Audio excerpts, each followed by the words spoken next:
I like the look. You got the lab coat on, you know. Yeah. There you go. Yeah.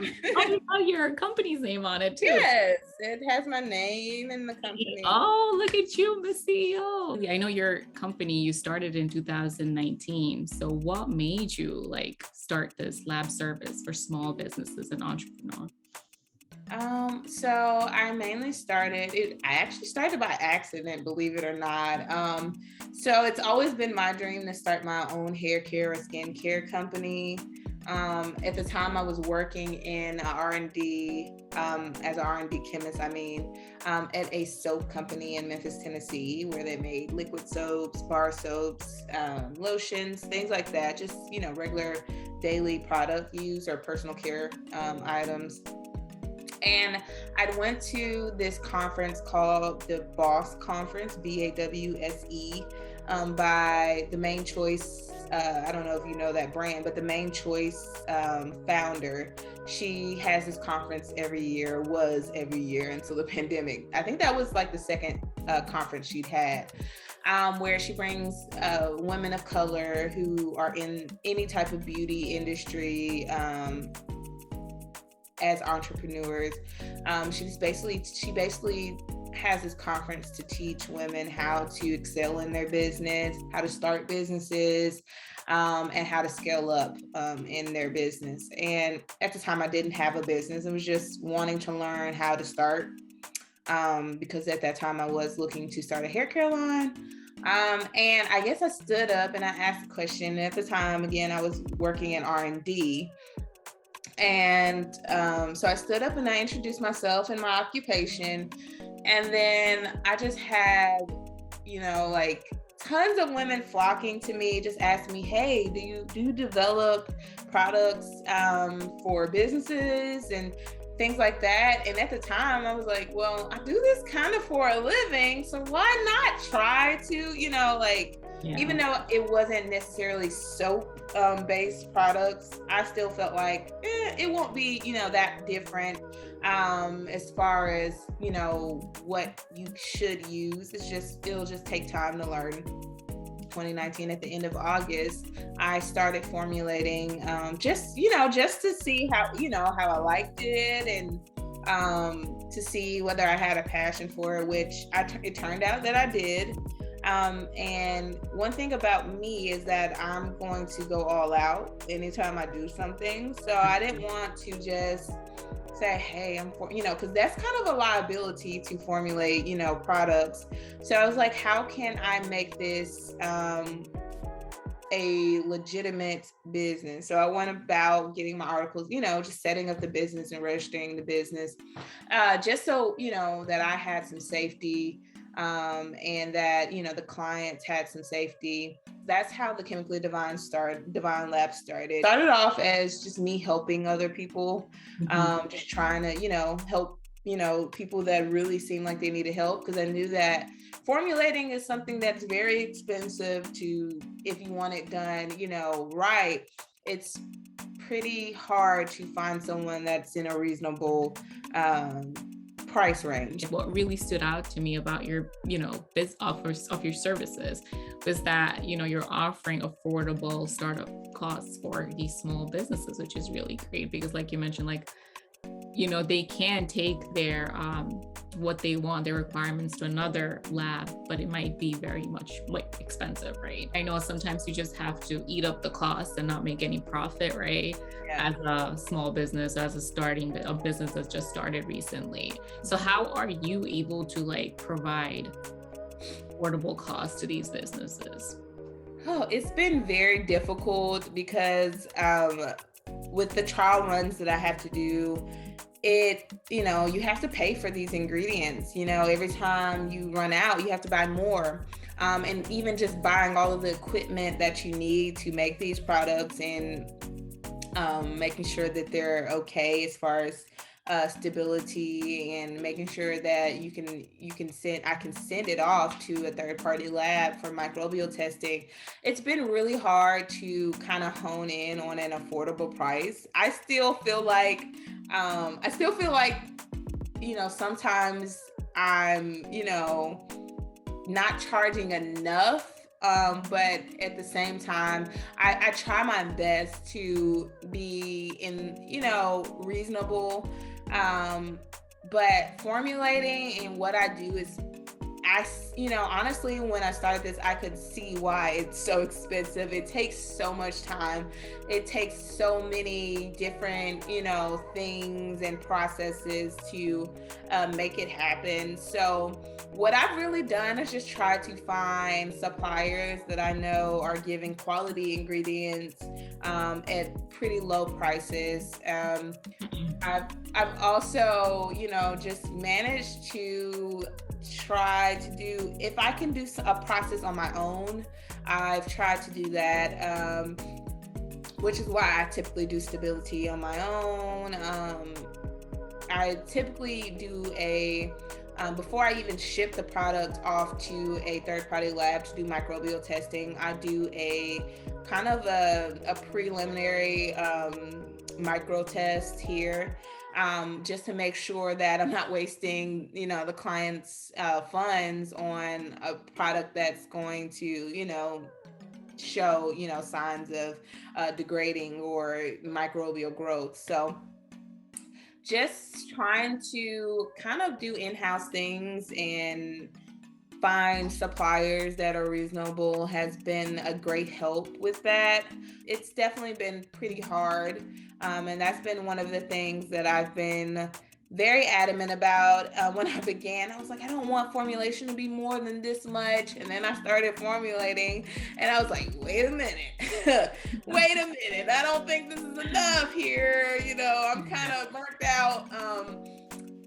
But yeah, that's been something that I'm still kind of working on. And, I do offer payment plans. So that's how I try to make it even more affordable, so that the client can pay throughout the process of me formulating, so that they have at least a year or so to, kind of get, the money that they need together for the formulation. It's nice that you're simultaneously, you have a job, and I'm assuming it's in the same industry, and you're applying what you're learning from your job in your own business, which is, great.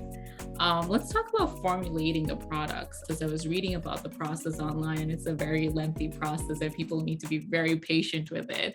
Yes. And it's very lengthy for me because, again, I am working at the same time.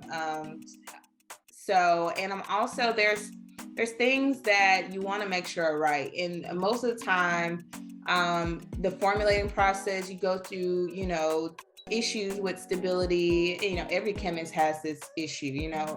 Anytime you develop a product, you're going to have to tweak things to get it right, and keep tweaking them. So that's why it's a very lengthy process. This is how it's supposed to start out.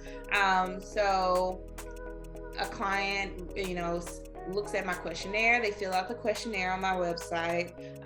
They submit that questionnaire through my homepage on my website. At that point, I will reach out to them, letting them know whether I can go ahead and do their project or not. At that point, I let them schedule a consultation for us to talk about the questionnaire that they submitted. So typically, the research phase is what I call it, is about 1 to 3 months. And then the next step is the formulation phase.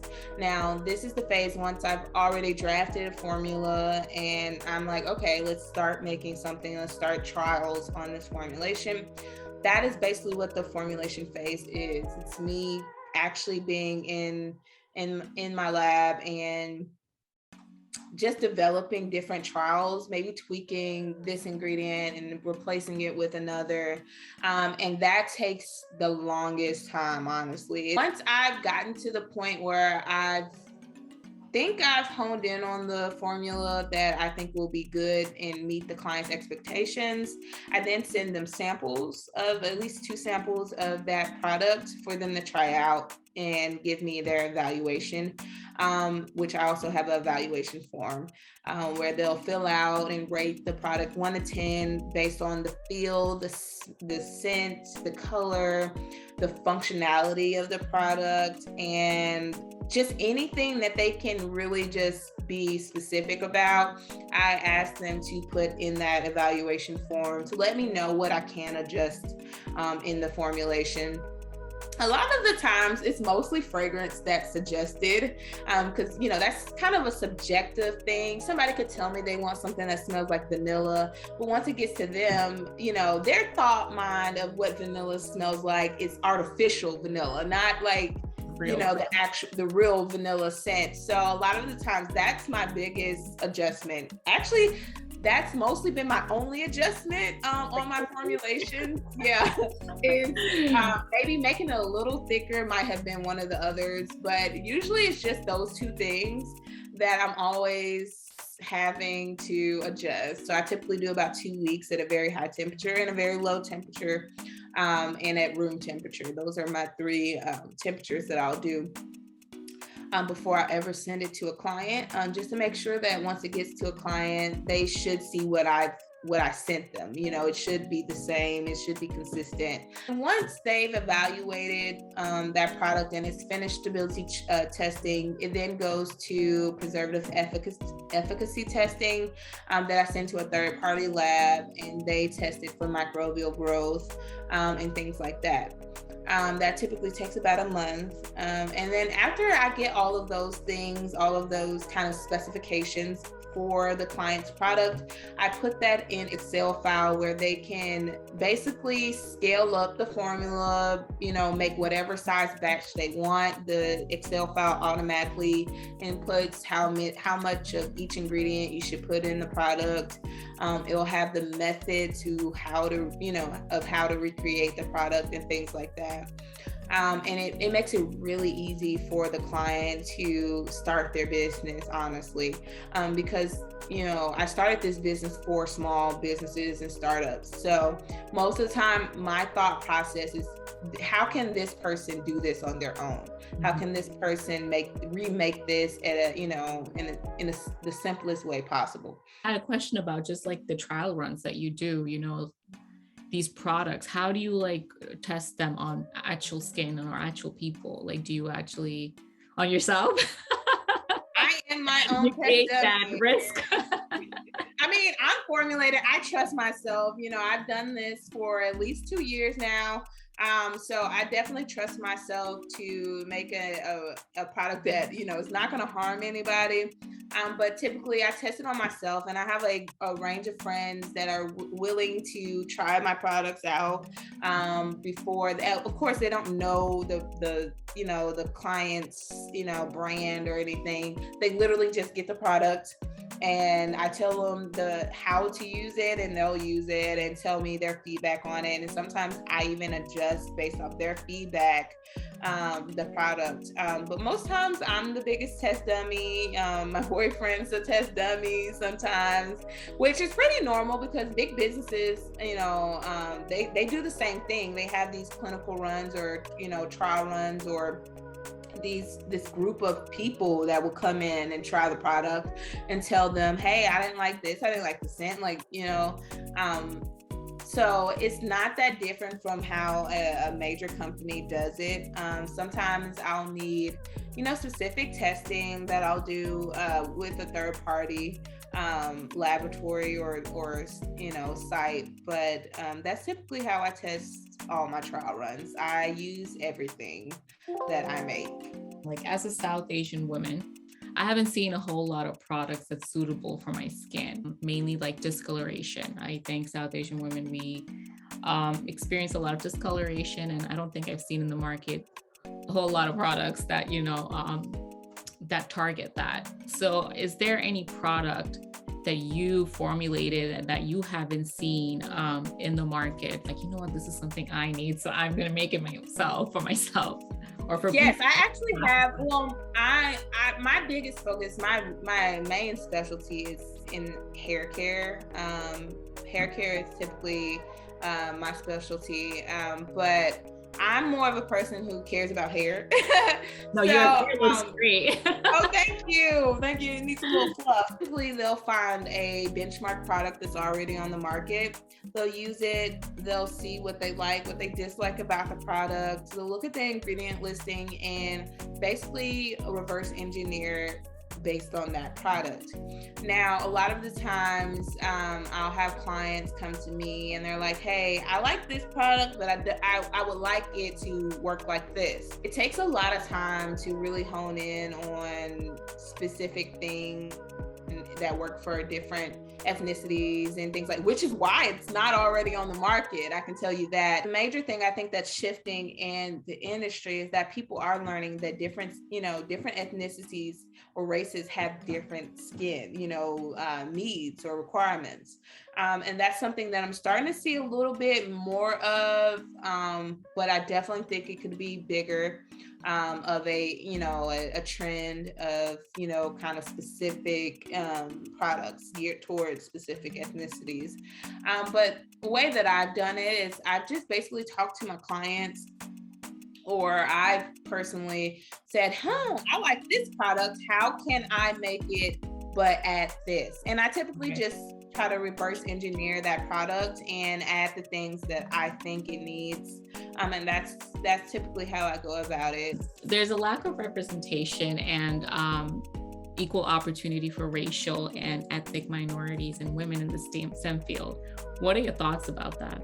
No, it's a heavy topic. I just threw on you. Very heavy. Honestly, that's exactly why I started the Chemically Divine Lab.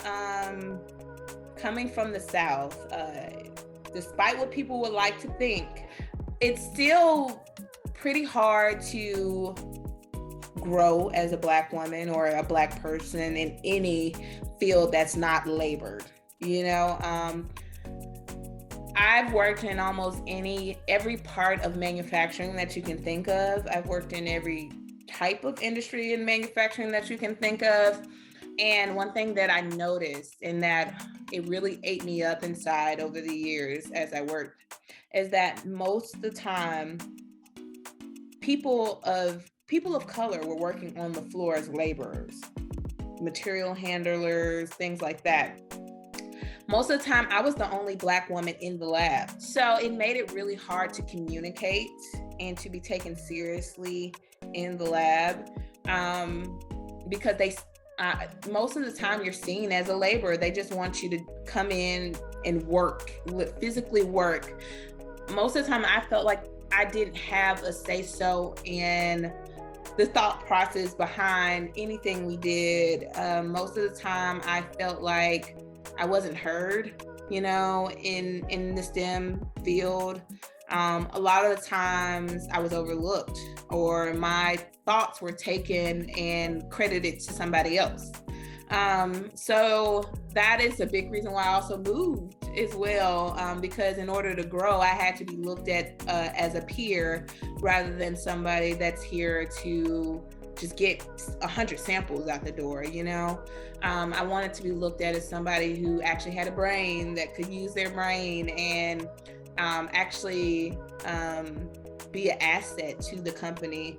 I did not feel heard most of the times. And that's why I started the Chemically Divine Lab, because I knew I needed experience to, even get, the job that I have now.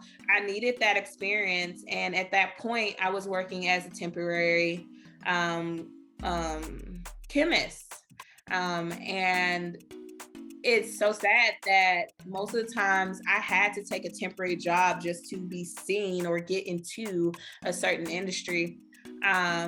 So what I noticed was that, it's 10 times harder to be heard, just to do your job in general. It was just 10 times harder. And you really had to prove yourself and really had to go over and beyond and almost burn yourself out just to be seen as somebody that was of value. And I still kind of feel this way even to this day. But that has been my experience being a Black woman or a person of color or minority in the STEM field. it's just always a push to be heard. It's always a push to even be promoted or seen as an asset, right? And the way that I sometimes combated that was, I would ask questions, knowing the answer somewhat, but I would ask questions and, maybe about something in particular I wasn't really that, knowledgeable in. And as the person explained what I kind of already knew, I would, yeah, you're right because of this. And I'll add, my own remarks in and just kind of try to show people that I do think, I do actually want to learn. I actually, I'd been laid off from a job just because I asked my superior if he could teach me. Literally was laid off. No way. Literally, yes. Literally was laid off the same week because I was a temporary associate. I was disposable, because I was putting up too much of a fight. I was putting up too much of a challenge for them, that it was easier just to find somebody that was okay with just doing the work, getting a formula and recreating it, but not knowing what each ingredient was, not knowing how to fix a certain problem in the formulation. I went to my superior and I asked, can I get a checklist of things that I need to learn in order to excel in this position? And I kid you not, this is exactly what he said to me. He said, just like in college, no one patted you on your butt. These exact words, nobody patted you on your butt for you to learn anything. Nobody sat and gave you a list of things to learn, which they do. That's literally what a syllabus is. Mm-hmm. But that's something he said. And I literally had to stop him mid, and this is probably why I got fired mostly. I had to stop him mid conversation. I was just like, you know what? Thank you for this conversation, but honestly, I just wanted to learn. I came to you to ask for your mentorship. It's very unfortunate that, let alone being a woman, but being a Black woman, you have to always prove yourself. Whereas versus a white male, easily would not have to prove himself or, get promoted. Eventually, I know I'm still new. I haven't even met my 2-year mark yet. But eventually I would like to get a facility and bring on people of minority, or, people of color or minorities that want to be in the STEM field, that find a passion in cosmetics. I want to be that olive branch where they have a safe haven to grow as chemists, to ask questions without feeling stupid after asking the question. What would be your advice for women that want to, start this entrepreneurship and start their small business? What would be your advice to them? Do it. Jobs are always going to be here. Well, let's hope they'll always be here with this pandemic. Do not be scared of somebody saying that you're an imposter, because you will go through imposter syndrome with any business you have. I don't think I've heard not one person say they did not go through an imposter syndrome where they didn't feel like they were confident enough in their abilities. And honestly, all these businesses that you see, Target, Amazon, they started in their home, they started at some point, some way, small, and they learned, they developed, and they grew, and they brought in people to learn more and to teach them. And the main thing that I want to get across to people is that you don't have to wait for somebody to teach you anything. If you have the willpower and the hunger or the determination to find things out, you will. You take courses, you read books, you go to conferences. You are your biggest kind of hater. I'm going to be honest. We're our biggest haters. We're our biggest, hindrance sometimes, because we're telling ourselves all these negative thoughts. And we don't really look at that all of the businesses that are surrounded around us started with literally nothing. They might have had more resources as, funding, of course. But over time, and this is something that I'm still working on, I'm still learning, over time, it will happen. It will grow. It will succeed. I never want anybody to think that it's not fulfilling. It's very fulfilling to be able to create your own source of income, first of all.